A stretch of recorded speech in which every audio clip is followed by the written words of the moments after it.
앞에서 삼각함수가 무엇인지, 그리고 삼각함수를 설명하기 위해서 고대 그리스부터 출발해서 파동함수까지 왔는데, 이 파밍 동안에 배운 이유가 뭐냐면 바로 파동이라는 것을 수학적으로 표현을 해야 되는 필요가 있기 때문에 배운 건데, 그게 왜 필요하냐면 바로 이거를 설명하기 위해서 필요한 거였어요.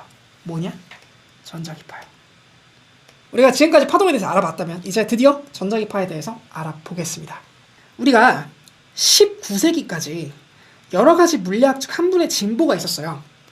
그런데 그 중에 굉장히 위대한, 뛰어난 성과 중에 하나, 19세기의 어떤 물리학을 대표하는 한 명의 학자를 뽑는다라고 하면 제임스 클러크 맥스웰이에요. 그죠? 이 맥스웰은 뭘 정리한 사람이냐면 전자기학을 드디어 깔끔하게, 여태까지 여러 가지 파편적인 지식들로 존재하고 있었던 전자기학을 정리한 사람이에요. 여기 정리할 때 들어갔던 지식 중에, 여러 가지 지식 중에 하나가 뭐가 있냐면 정전기, 멈춰있는 전기가 주변에다가 어떤 영향을 미치는지에 대한 이야기. 두 번째, 멈춰있는 자석이 NS 주변에다가 어떤 식으로 영향을 미치는지에 대한 이야기. 그죠? 이런 것들에 대해서 쭉 정리를 했고, 수학적으로. 그리고 세 번째는 뭐냐면 자석이 움직였을 때 그 주변에 존재하는 도선에서, 여기에서 전기장이 어떻게 발생하는지, 뭐 이런 것들에 대한 이야기. 그리고 네 번째, 도선에 전하가 흐를 때 그 도선 주변으로 자기장이 어떻게 발생하는지, 혹은 여기에 플러스, 전하가 실제로 흐르지는 않지만 그 전하가 흐르는 것 같은 효과가 나타날 때, 이런 효과가 나타날 때 그 주변에 자기장이 어떤 식으로 형성이 되는지, 이런 것들에 대해서 정리를 했죠. 누가? 제임스 클러크 맥스웰이. 자, 이렇게 해서 전자기학은 이 3방정식과 4방정식의 결과에 따라 뭐까지 알게 됐냐면 전기장과 자기장이 상호작용하면서 주변 공간으로 퍼져나가는 그런 것까지 맥스웰은 예언을 했죠. 이런 현상이 실제로 일어날 수 있습니다라고 하는 것을 예언을 했고, 그래서 전자기학을 이용해서 뭐까지? 전자기 파까지 예언을 했어요. 굉장한 아주 수학적인 직관에 거의 통찰에 거의 고수 중에 고수죠. 그런 것까지 알아냈어요. 이거랑 쌍벽을 이루는 게 바로 뉴턴의 발견이죠. 뉴턴의 뭐예요? 중력. 그쵸? 이거랑 만유인력. 이게 뭐다?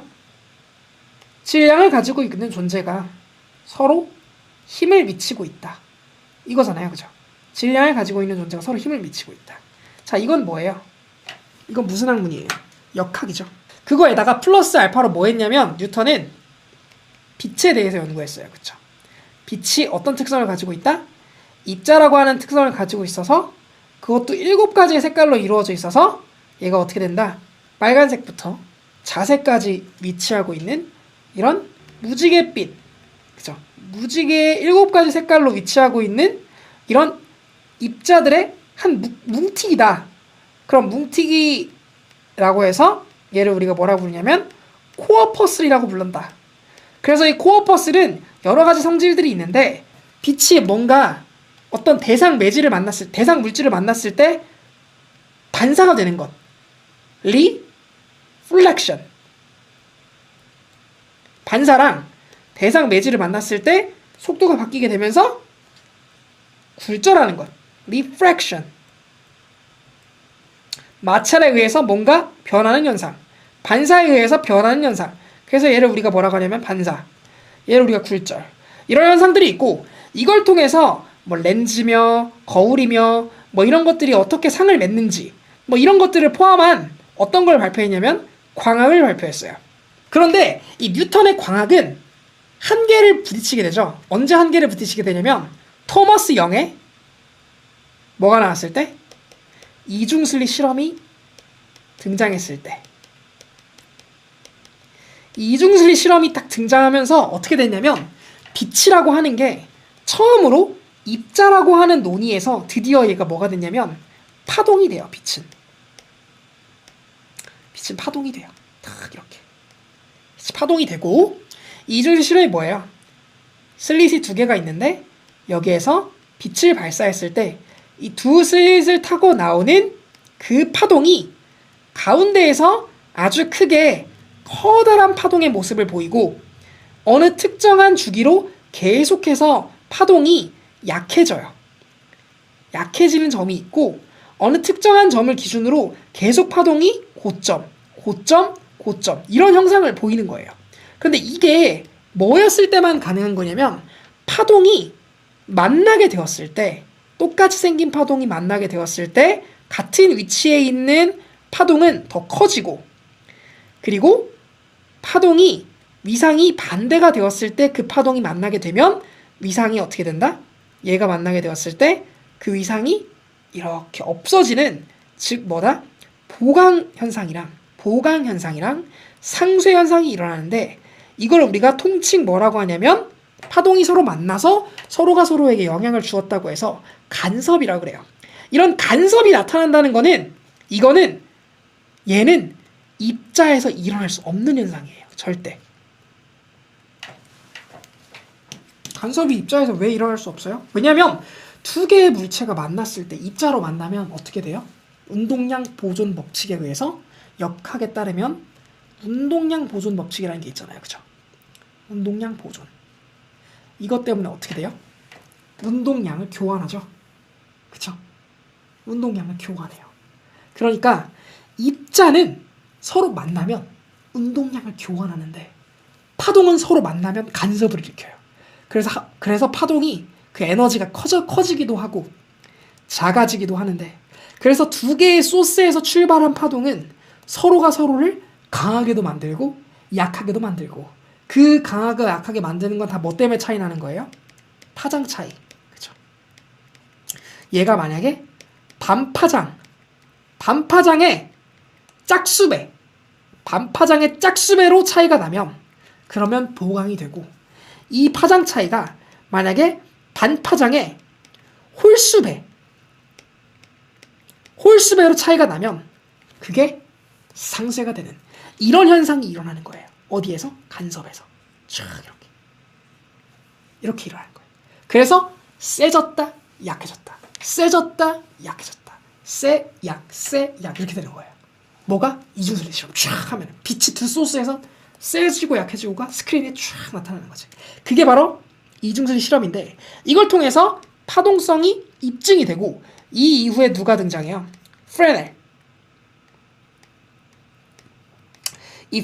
장 프레넬이라고 하는 과학자가, 이 과학자가 여러 가지 빛의 파동설을 백업해줄 수 있는 편광을 증명해내죠. 빛의 편광.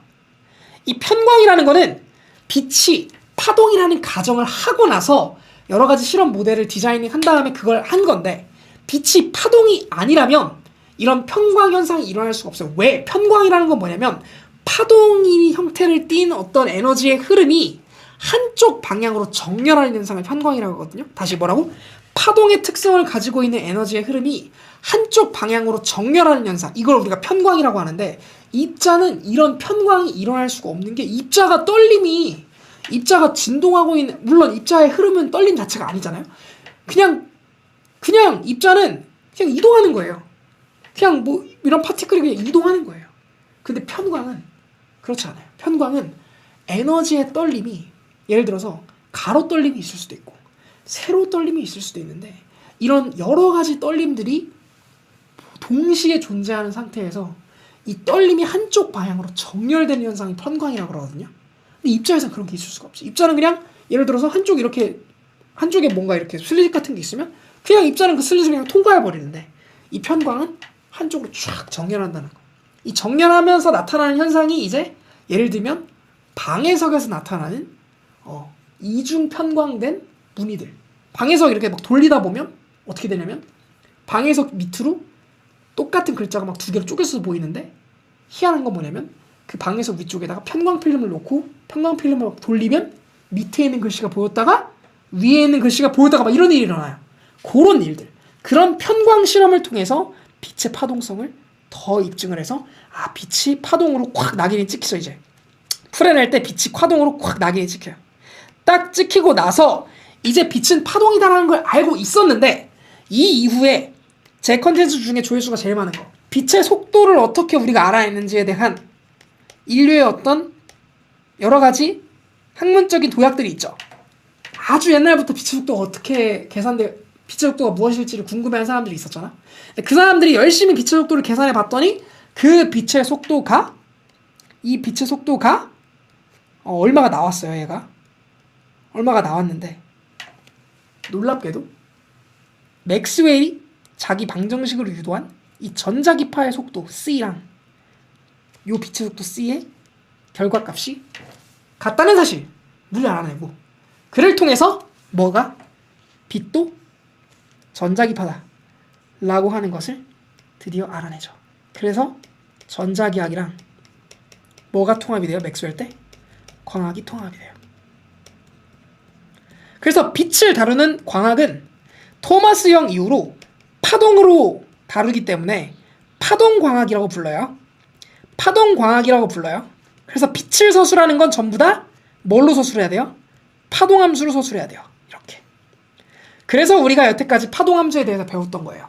그런데 이 파동함수에 대해서 배워서 열심히 유도해낸 그 파동함수가 이 전자기파와 속도가 똑같다니 라고 하는 거를 지금부터 볼 거란 말이죠.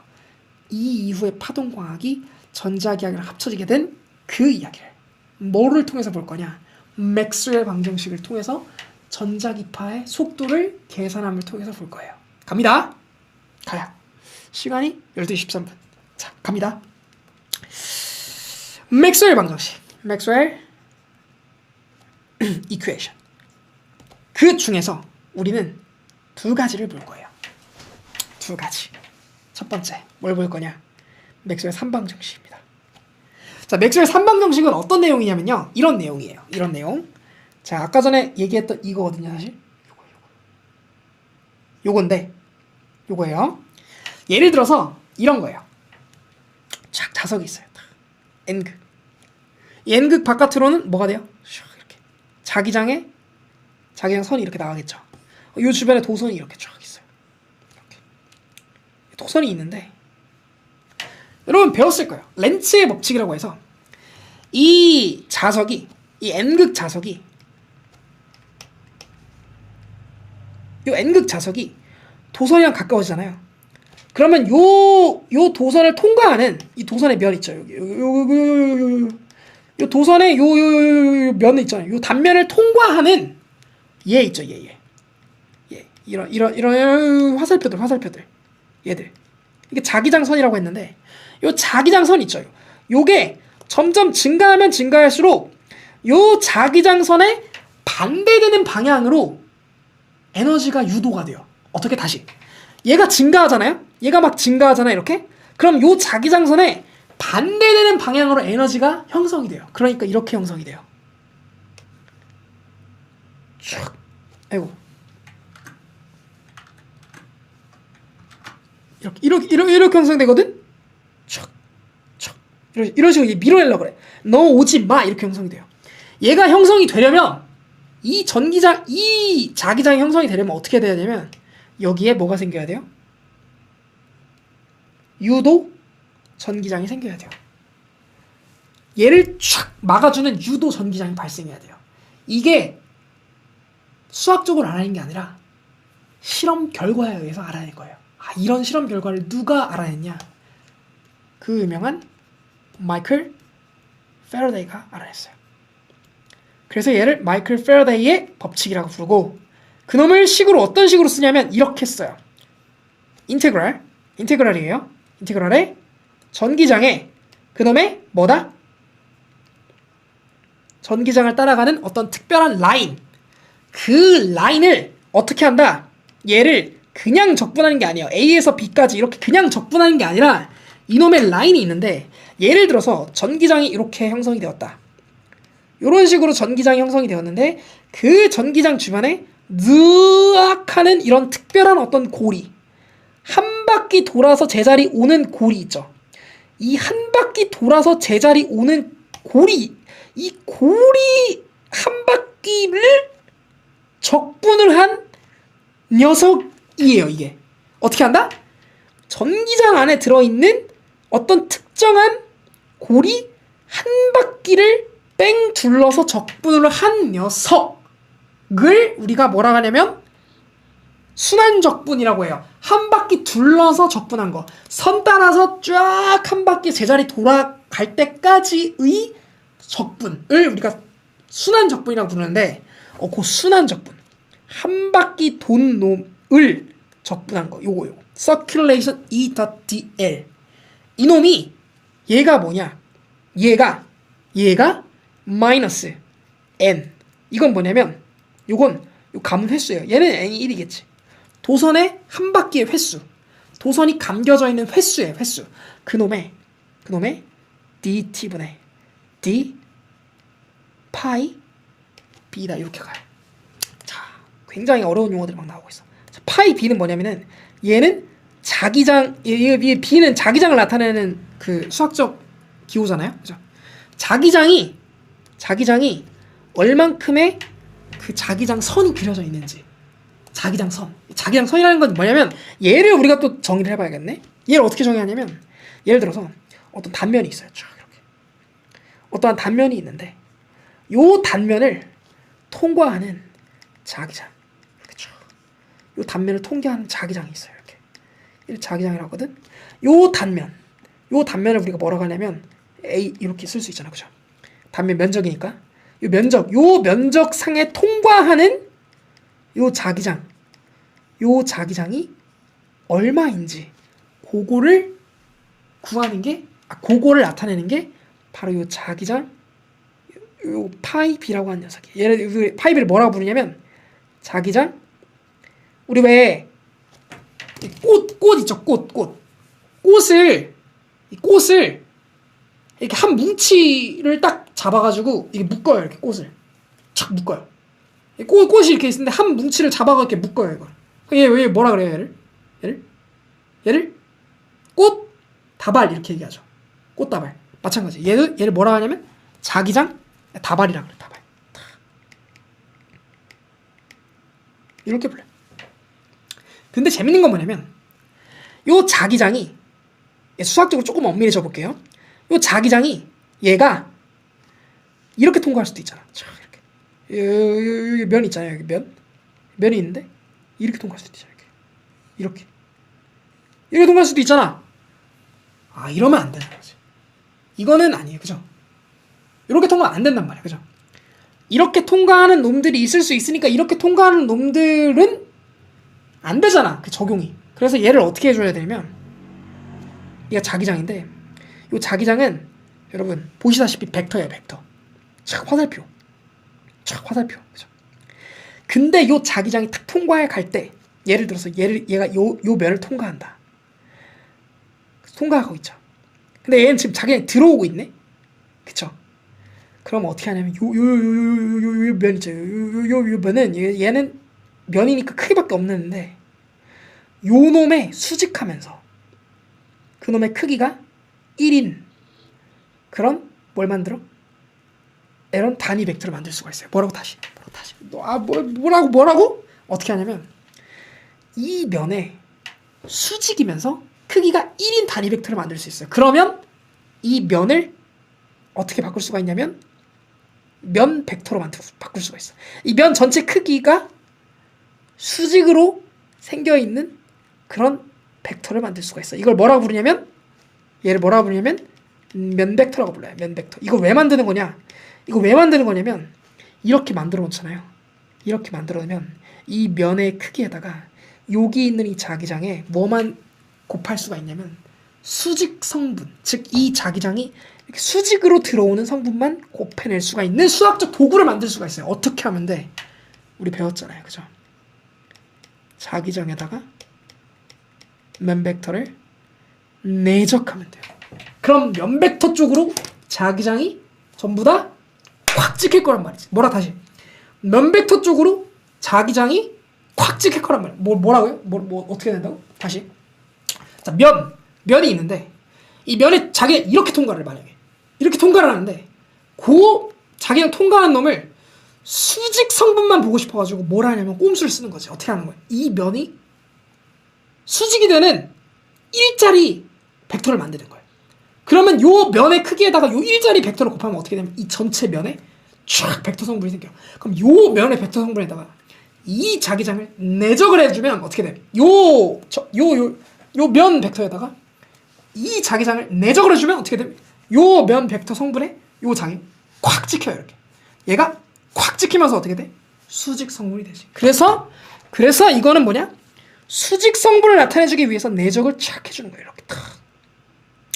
그렇기 때문에 이놈의 정의는 벡터 자기장 벡터에다가 뭐 한다? 면 벡터를 탁 곱해줍니다. 내적을 해주는 거예요. 촥 이렇게 가는 거예요. 아, 그렇구나. 그러니까 얘를 어떻게 쓸 수 있어요? 우리가 BA 코사인 세타 이렇게 쓸 수 있어요. 아, 요건 뭐예요? 요건 면 벡터와 자기장 사이의 각도죠. 이렇게 딱. 그렇구나. 요렇게 쓸 수 있는 거예요. 요렇게 쓸 수 있는데, 근데 우리가 지금 맥스웰 방정식 하면서 논의할 때는 요 논의가 굳이 필요 없어요. 왜냐면 우리는 정말 에센셜한 그 성분만 가지고 우리가 적분을 할 거기 때문에 요 논의가 필요 없어. 이걸 왜 필요 없는지 이따 보여줄게요. 이거 왜 필요 없는지. 그건 이따가 보여줄 거고. 어쨌든 우리가 마이클 패러데이의 그 공식을 요런 식으로, 요딴 식으로 쓸 수가 있다. 자, 이게 무슨 말 뜻이냐면, 이게 무슨 말뜻을 알아야 되죠. 우리 항상 수학으로 표현한 말뜻을 알아야 되는데, 어떤 전기장 성분이 있습니다. 그 전기장 성분 있잖아요. 그 전기장 성분이 지나치는 어떤 특정한 링이 있어요. 링. 제자리로 돌아올 수 있는 어떤 링이든 상관없어요. 네모 링이든 상관없고 동그라미 링이든 상관없고. 이게 뭐예요, 결국엔? 도선이지, 도선. 이게 링이잖아. 그쵸? 이런 링이 있어요. 이런 전기장이 형성되어 있는 공간 속에 그 전기장 안에 포함되어 있는 하나의 링이 있는데, 그 링에서의 전기장의 값은, 그 전기장의 크기는 어떻게 구할 수가 있냐면, 이 뒤에 있는 자기장 선이 시간에 따라서 어떤 식으로 변하는지, 그리고 그 링이 감겨있는 그 감긴 수는 얼마인지에 따라서 그거에 비례해서 그놈의 전기장의 크기가 결정이 됩니다. 그놈의 전압이 결정이 됩니다. 그래서 이걸 우리가 뭐라 부르냐면 패러데이의 기전력 법칙이라고 불러요. 전압 법칙이라고 쓸게요. 좀 쉽게 가기 위해서. 근데 전압이 그냥 전압이 아니에요. 유도 전압이에요. 유도된 전압 법칙이라고 불러요. 탁 이렇게 가요. 탁 이렇게. 뭐라고요? 쉽게 써볼게요. 정말 길게 이야기를 했는데 쉽게 써볼게요. 쉽게. 자기장이 변하잖아요. 자기장이 변하면 도선에 전압이 걸려요. 뭐라고요? 다시. 자기장이 변하면 도선에 전압이 걸려요. 자, 여기 코일이 있어요. 코일 촥 있는데 여기에 내가 N극 자석을 샥 밀어 넣어요. 그러면 이 코일에 뭐가 생겨요? 전압이 걸려요. 그래서 전압이 걸리면 뭐가 생겨요? 전류가 발생하죠. 자, 여기 코일이 있는데 자석을 슉 넣으면은 여기에서 전류가 흘러요. 유도 전류가 쫙 이렇게. 놀랍죠? 어떻게 된다고요? 자석을 넣었더니 유도 전류가 쫙 생겨. 자석을 빼면 어떻게 돼? 빼면 자기장이 확 줄어들 거 아니야. 자기장이 줄어들면 여기 뭐가 생긴다? 유도 전류가 생긴다. 이게 바로 패러데이가 알아낸 유도 기전력 법칙이란 말이에요. 이 기전력이라고 불러요. 전압을 기전력이라고 부르는데, 그래서 쉽게 쓰는 건 유도 전압 법칙이라고 썼는데, 사실 유도 전압 법칙이란 말은 사실 안 해요. 사실 유도 기전력 법칙이라고 하는데 말뜻이 뭐다? 자석 때문에, 혹은 자석 말고도 자기장의 변화가 있었는데 그 자기장의 변화가 존재한다면, 그렇다면 뭐가 생긴다? 그렇다면 전기장이 생기고 그 전기장 때문에 전류가 흐른다. 이렇게 가는 거예요. 그렇구나. 그 말뜻을 우리가 수학적으로 딱 쓰면은 이렇게 쓸 수가 있어요. 그래서 이게 우리가 맥스웰 제3방정식으로 부르는 유도 기전력 법칙이에요. 아, 그렇구나. 이렇게 하는 거예요. 됐죠? 좋아요. 이게 지금 맥스웰 방정식도 사실은 이 맥스웰 방정식만 요 유도 기전력 법칙만 가지고 뭐 한 6, 7시간 떠들 수 있을 정도로 깊은 내용인데 우리가 그냥 개념만 그냥 그런 개념이구나라는 정도만 가져오기 위해서 이렇게 우리가 간단하게 쓰긴 썼어요. 그죠? 그래서 이게 지금 보다 보면은 이거 설명할 게 산더미인데 이렇게 생각할 수 있지만 일단 우리가 유도 전압 법칙 이거구나. 이게 마이클 패러데이가 여태까지 열심히 실험을 가지고 만들어낸 결과를 맥스웰이 이렇게 수학적으로 정리했구나까지만 가야 돼요. 그 이상 더 가면 너무 길어지고 너무 골치 아파져. 그래서 여기까지 갑니다. 일단 4번째 맥스웰 4방정식. 이건 뭐냐면 회로에 도선에 전류가 흘렀을 때 전류가 촥 흘렀을 때 우리가 앙펠의 오른나사 법칙이라고 해서 엄지손가락 탁 대고 샥 어떻게 한다? 엄지손가락 탁 대고 샥 이 손으로 샥 직각이 되는 방향 쪽으로 쫙 감겨 오른나사처럼 감겨간다라고 하는 걸 우리가 초등학교 때도 배웠죠. 쫙 이렇게 자기장이 생긴다. 오른나사의 법칙 이렇게 되잖아요. 그죠? 그렇게 생기거나 그렇게 생긴 OR 그거거나 혹은 도선에 축전기 같은 전기를 쌓아놓을 수 있는 뭔가가 있는데 여기에 뭐 전압이 걸리든 뭐가 걸리든 막 출렁이든 뭐 어떻게 됐든 여기 막 변해요. 이게 변해요. 변해서 여기에 쫙 이렇게 전하가 쌓여요. 그러면서 여기에 뭐가 생기냐면 전기장이 쫙 생기죠. 전기장이 생겨요. 전기장이 생길 때 그 전기장이 생겨도 이 주변에 자기장이 쫙 발생한다. 요거를 우리가 맥스웰이 앙페르의 법칙을 조금 살짝 아이디어를 착안해가지고 만들어내요. 그래서 이걸 우리가 뭐라고 부르냐면 요것만 유일하게 맥스웰 법칙이라고 불러요. 그래서 이걸 통칭 합치면 앙페르 맥스웰 법칙 이렇게 부르는데 우리는 맥스웰 법칙만 보면 돼. 왜? 전기장의 변화를 볼 거거든. 자, 갑니다. 이렇게 되는 거예요. 서큘레이션. 똑같아요. 이 주변에 어떤 고리 하나를 만들어요. 고리를 탁 만들었죠. 고리를 만들어서 요 고리 안에 통과하는 자기장을 통과하는 순환의 고리가 존재할 때 그 고리 안에서 전기장이 변화한다면 어떻게 따라서? 시간에 따라서 dt분의 d 전기장의 다발이 변한다면 그 전기장의 다발이 변하는 것은 얼만큼으로 나오냐? 이렇게 나온다. 투자율, 유전율을 곱한 만큼으로 이 자기장이 유도된다라고 하는 거예요. 이걸 우리가 뭐라 부른다고요? 얘를 맥스웰의 법칙이라고 불러요.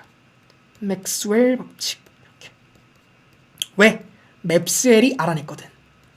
맥스웰이 앙페르 그 법칙을 통해서 알아냈거든. 굳이 전류가 흐르지 않아도 전기장만 변해도 여기 전기장 다발 얘도 똑같아요. 얘도 전기장 다발도 뭐예요? 얘도 전기장에 뭐한 거? 면적 그거 내적한 거 면벡터 내적한 거 전기장도 수직으로 통과해야 되거든. 수직으로 통과하는 녀석이 그놈이 전기장 수직으로 통과하는 그 녀석이 시간에 따라서 변할 때 그렇게 변하게 되면 그 주변으로 뭐가 생긴다? 자기장이 생긴다라는 거예요. 너무 놀랍죠? 뭐라고요? 다시 전기장이 변하거나 도선에 전류가 흐르거나 그 주변에 뭐가 생긴다? 자기장이 생긴다. 이거를 수학적으로 정리한 게 바로 이거라고요. 꼬라지가 이거 이게 뭐다? 얘가 4법칙 얘가 3법칙 생각해보세요. 3법칙도 4법칙도 공통점이 있어요. 뭔 공통점이 있냐면 얘는 뭐가 변해요? 얘는 자기가 변하죠. 변하는 자기예요. 얘는 뭐가 변해요? 전기가 변하죠. 그쵸? 전기가 변했을 때 뭐가 생긴다? 자기장이 생긴다. 그게 4법칙. 자기가 변했을 때 뭐가 생긴다? 전기장이 생긴다. 그게 3법칙. 뭐야 이거? 생각해보세요. 전기가 변했어. 탁. 뭐라고 다시? 전기가 변했어. 탁 이렇게. 이 주변에 뭐가 생겨? 자기장이 싹 변할 거 아니에요. 그죠? 뭐라고요? 다시.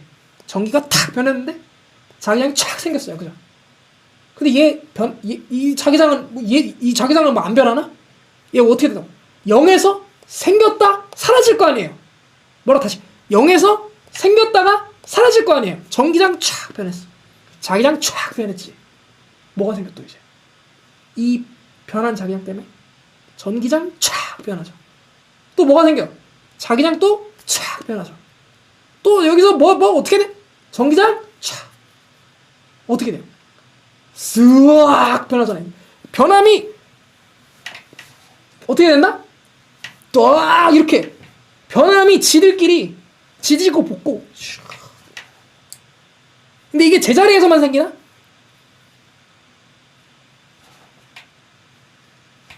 이게 되잖아. 이렇게 뭘 어떻게 된다고? 이렇게 무슨 말이에요? 무슨 말이에요? 전기장이 변했습니다. 자기장이 변하죠. 자기장이 변했습니다. 전기장이 변하죠. 전기장 이렇게 파동이다라는 거죠. 파동. 뭐의 파동? 전자기 에너지를 나르는 파동. 이렇게 그게 뭐다? 전자기파예요. 아 그렇구나. 이 두 가지 결론 때문에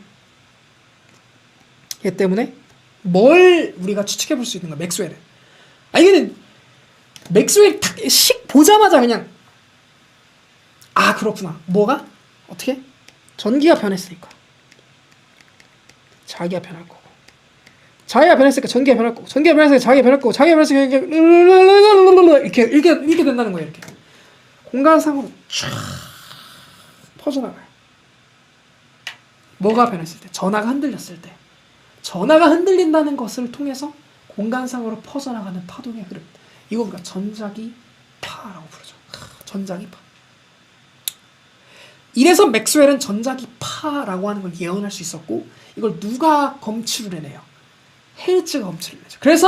그래서 모든 이런 전자기파의 주파수를 우리가 단위를 뭐라고 불러요? 헤르츠라고 부르잖아요. 그죠? 그거 뛰어넘어서 그거 묶고 더블로 가서 파동의 진동수를 뭐라고 그래? 그냥 파동의 진동수를 뭐라고 불러? 그냥 헤르츠 이렇게 가잖아요. 그죠? 진동수 뭐라고 해요? 진동수 뭐라고 했어요? 진동수 1초에 얘가 지 자리 몇 번 찾아오는지. 그죠? 1초에 매질이 지 자리 몇 번 찾아오는지. 이게 진동수라고 했죠. 그걸 뭐라고 부른다? 헤르츠라고 부른다. 그 카운트를 헤르츠라고 부른다. 파동은 뭐가 된 거야? 진동수가 뭐가 된 거야? 이 헤르츠의 이 전자기파 발견 업적 때문에 헤르츠가 된 단위가 기가 막히죠. 그죠?